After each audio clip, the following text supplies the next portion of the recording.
Это место по праву можно назвать вторым домом для семьи Ахриевых. Маленькая кухня-гостиная. Глава семейства лежит в гамаке, смотрит на величественные горы, любуется плодами своего многолетнего труда. Его усердию можно позавидовать. С раннего утра и до 10 часов ночи мужчина выезжает из дома и проводит свое время за работой. Здесь вот сам климат такой, что здесь так у нас на равнине опрыскивать деревья так не приходится. Здесь нету таких этих болезней и вот бабочек, вот, которые седают, тли такой особо нет. Вот я деревья еще ни разу не опрыскивал вот эти. Экологически чистые у меня вот деревья. Даже картошку от колорадского жука я не опрыскиваю.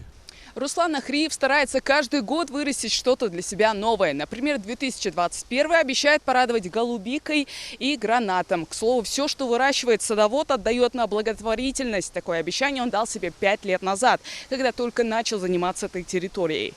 Взял мужчина ее в аренду, проделал колоссальную работу. Вспоминает, вначале участок напоминал пустыню. На территории были лишь камни да засохшая трава. Чтобы начать хоть что-то сажать, он купил чернозем, который привезли на 20 КАМАЗах. Сейчас с гордостью рассказывает, чего удалось достичь. 16 голов скота, различные овощные и фруктовые культуры и пасека. А вы не боитесь без одежды? Нет, они когда они работают, они на другое, если ты их особо не будешь травмировать, не обращают.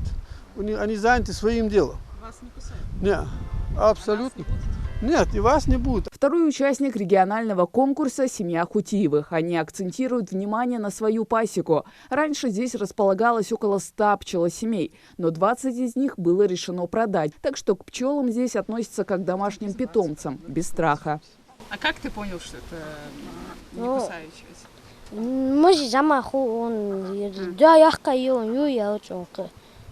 Давай тоже.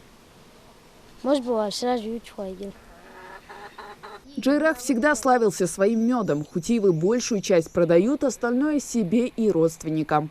В этом саду есть такие специальные ловушки для ос. Эти хищники нападают на рабочих пчел, поэтому на дне бутылки находится сыворотка, которая привлекает насекомых. Обратный путь для них, соответственно, закрыт.